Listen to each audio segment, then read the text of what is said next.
The sun was setting low, casting a golden-orange light across the quiet road that wound through the forest outside the city. Elijah Carter, a 38-year-old tech CEO known for his brilliant mind and cold demeanor, drove his black SUV slowly around a bend. Please like and subscribe to my channel for more contents like this. His 5-year-old daughter, Zoe, sat in the back seat, swinging her feet and humming the tune from her ballet class. Her pink tutu glittered in the fading light. They were only 10 minutes away from their gated neighborhood when Elijah spotted something strange ahead. Flames flickered near the trees on the side of the road. Thick smoke twisted into the sky, black and choking, almost swallowing the last of the daylight. He squinted, easing his foot onto the brake. "Daddy, what's that?" Zoe asked, leaning forward. Elijah's jaw tightened. "Stay in the car," he said firmly, pulling over and unlocking his seatbelt. "Lock the doors and don't move." She nodded, wide-eyed, as he stepped into the smoke-filled air. The moment Elijah stepped out, heat slammed into him like a wall. The fire danced angrily across the wrecked silver sedan in the ditch, flames creeping from the engine to the windshield. The smell of gasoline, burning rubber, and something worse filled his lungs. Then he heard it, a faint voice. "Help, help me." He ran to the driver's side. The door was smashed in, metal twisted and fused. He ducked low and looked through the shattered window. Inside, a woman was slumped against the seat. Her long dark hair was scorched and tangled, her wedding dress torn and blackened at the edges. Her face was bloody. But what made Elijah's blood run cold was the thick iron chain wrapped around her body, securing her to the steering wheel. She was bound, like someone had left her there to die. "Jesus," Elijah whispered, pressing his hand to the glass. "Please," the woman groaned faintly, her head lifted slightly, eyes flickering open. He could barely hear her over the crackling fire, but she was alive, still breathing, still fighting. Without hesitation, Elijah grabbed a large branch from the roadside and swung it hard against the window. Glass shattered everywhere. Flames hissed closer to the dashboard, now only inches from her dress. "Hey, stay with me," Elijah yelled, coughing as the smoke thickened. "I'm going to get you out." She blinked slowly, then murmured, "They'll kill me. Don't let them take me back." Her head fell forward. Elijah's hands trembled, but he yanked out his pocket knife and began sawing at the restraints on her wrist. The chain wouldn't budge. The fire licked his sleeves. Elijah leaned in further, ignoring the searing heat. Zoe was screaming from the car, but he couldn't stop now. He jammed the knife deeper under the strap, twisting it hard. Sweat poured down his face. Then, with a loud crack, the weld holding the chain gave way. The metal snapped just enough for him to grab her under the arms. "Come on," he muttered, hauling her out.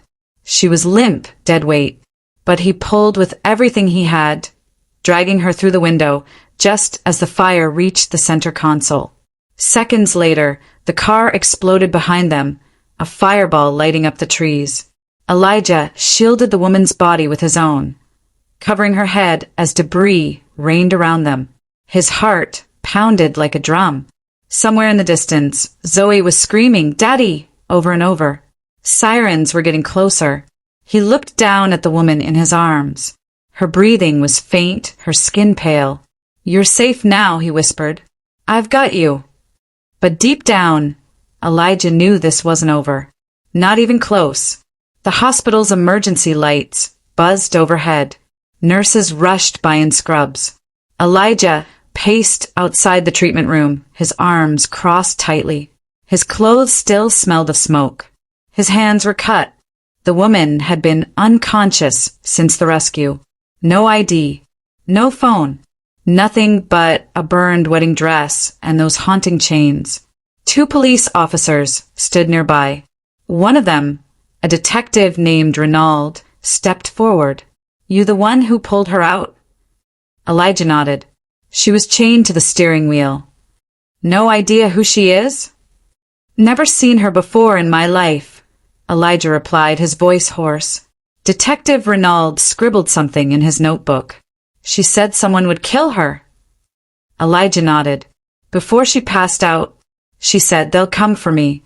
Don't let them take me back. Renaud exchanged a glance with his partner. Could be trafficking, he muttered. Or worse. But right now, she's just a Jane Doe. We'll wait until she wakes up. Elijah sat down on the bench outside the room. The adrenaline was gone, but something else had settled in. Something like responsibility. For a woman he didn't know. A woman who had almost died. By midnight, the hospital was overrun. A pileup on the freeway had flooded the ER.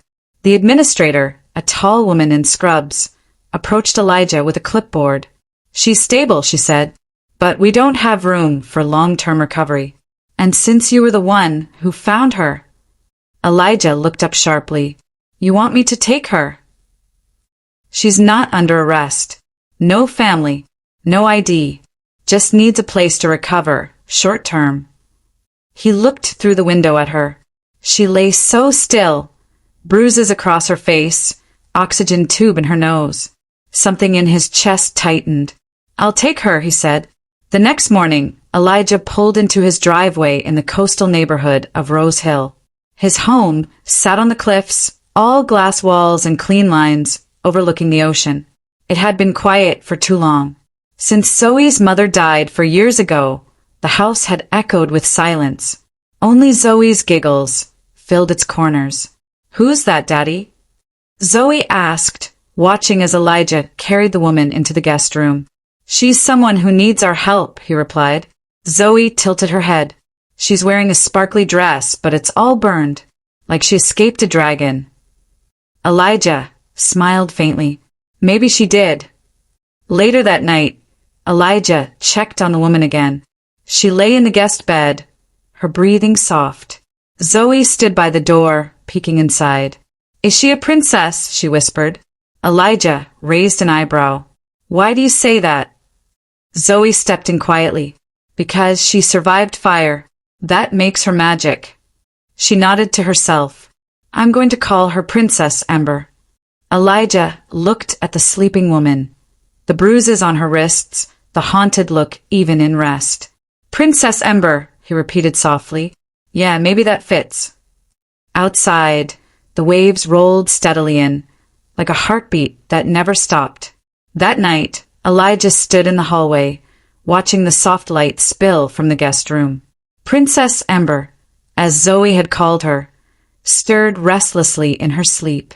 Her brow was furrowed. Then, her voice cracked through the silence. No, please, not again, she muttered. Her hands twitched under the blanket, fingers curling as if in fear. Elijah hesitated. Was it better to wake her, or let the dream run its course? Suddenly her voice rose, frantic and pained. Don't make me go back to that house. I don't want to go back. Elijah rushed forward, kneeling beside her bed. Hey, he said gently. You're safe now. Nobody's taking you anywhere.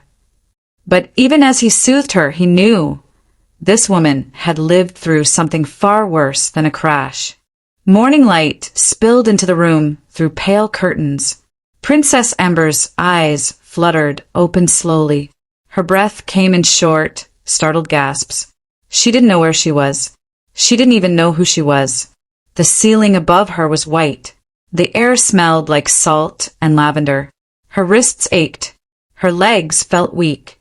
Panic bubbled up inside her. The door opened quietly. Elijah stepped in, holding a tray with a steaming cup of tea and a bowl of soup. He moved carefully, his expression soft. Good morning, he said gently. You're safe. I found you. You were in a car accident. She tried to sit up. Pain throbbed through her body. He helped her without asking. Who am I? She whispered. Elijah shook his head. We don't know yet. And that's okay. You can call me Elijah, he said. And that little girl who's been waiting outside the door? That's my daughter, Zoe. As if on cue, the door creaked open, and Zoe peeked in, holding a stuffed bunny. That's her, Zoe said brightly. That's the princess I told you about.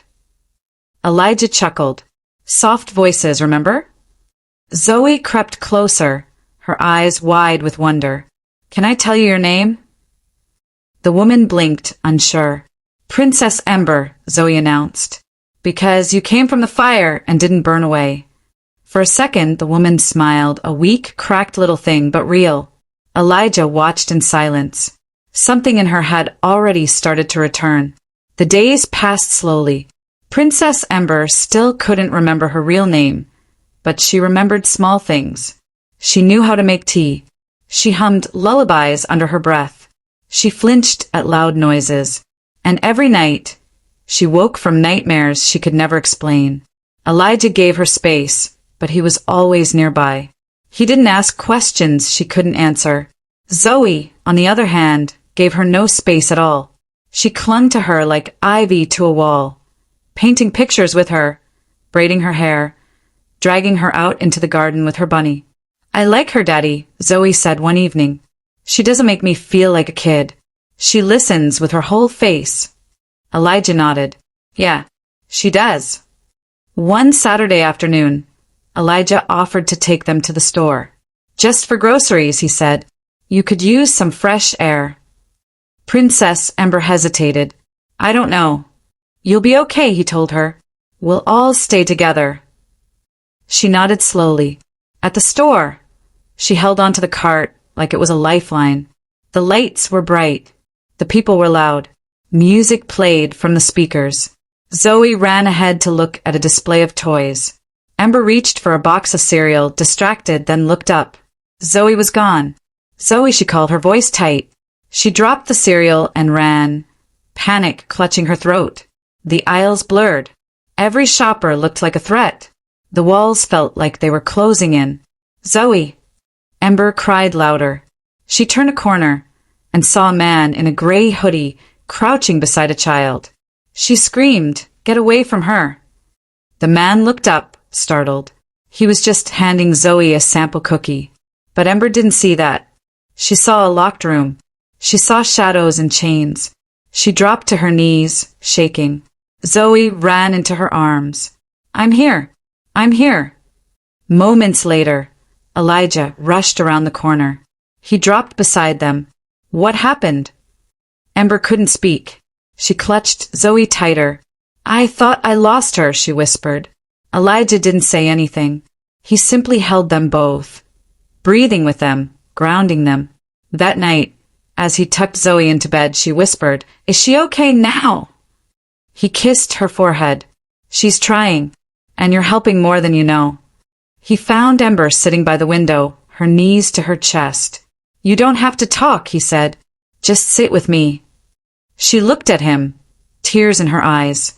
Thank you, she whispered, for finding me, even when I didn't know I was lost. He sat beside her. You're not alone now. Whatever you've been through, you won't face the rest of it alone. Rain fell outside, soft and steady. Elijah sat in his study, staring at the file on his desk. The investigator had just left. He opened the manila folder. Inside were images, receipts, and something terrifying. The wedding dress, Ember's dress, had been traced to a luxury boutique in Eastern Europe. A custom order, shipped to a warehouse in Nevada already under investigation for trafficking. The car's VIN number had been scrubbed, the payment traced to crypto. Every clue pointed to the same horror. She hadn't been in an accident. She had been groomed, chained, and left to die. A note from the investigator read, She was one of them. She ran. That's why they tried to burn her. Elijah closed the folder slowly. He didn't tell her. Not yet. 3 days later, a storm rolled in from the sea. Thunder echoed through the cliffs. Ember stood by the window, tea in her hands, her sweater soft and her eyes distant. Elijah stepped beside her. You okay? She didn't look at him. The rain, it reminds me of something. He waited. There was a house. Not here. Somewhere far away. With guards. And locked doors. I screamed, no one came. Until someone did. A man named Darius. Elijah's spine went rigid. He told me I was special, she whispered, that I would be a perfect bride. They gave me that dress, said it was a gift before I belonged to someone. She looked at him. I didn't choose any of it. I just ran. Elijah looked into her eyes. Do you remember your name? She closed her eyes. A long silence. Sophia, she said finally. My name is Sophia. He reached out and gently touched her shoulder.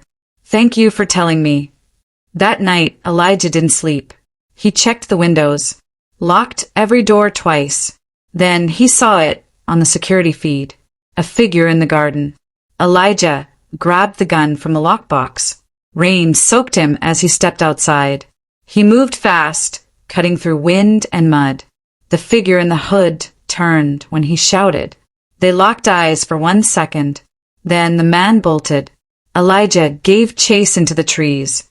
Elijah chased him down the path, but the man vanished into the woods. Breathless, soaked, Elijah returned home. In the foyer, Sophia stood barefoot, Zoe in her arms. What happened? She asked, her voice shaking. Someone was watching, Elijah said, his voice firm. But he's gone now. Sophia's arms tightened. They found me. Elijah stepped forward, his hair dripping. No, they don't get to take you. Not again. The next few days were restless. Elijah barely slept. He kept the handgun close and checked the alarm system each night. But it was Sophia who changed the most. She moved differently, more alert, more certain. Not from fear, but from clarity. That morning, they sat in the kitchen while Zoe colored at the table. Golden sunlight poured across the counter. Sophia sipped tea, quiet, lost in thought. I remember everything, she said suddenly. Elijah looked up. Tell me. I worked 2 jobs in Romania. I saw an online ad for a nanny job in Switzerland.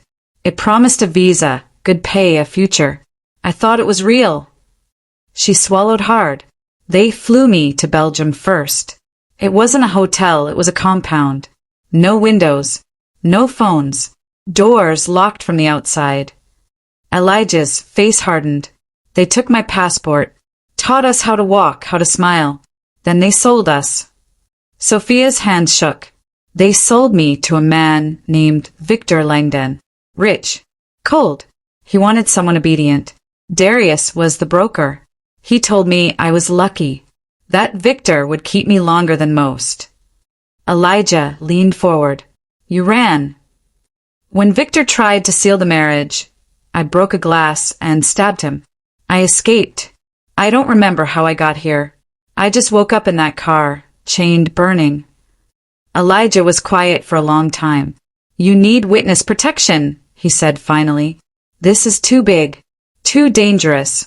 Sophia shook her head. I can't leave. Not yet. I care about you and I love Zoe, but I won't live free while others are still trapped. She looked him straight in the eyes. I have names, faces, places. If I testify, we can destroy all of it. Elijah reached out and held her hand. Then we do it.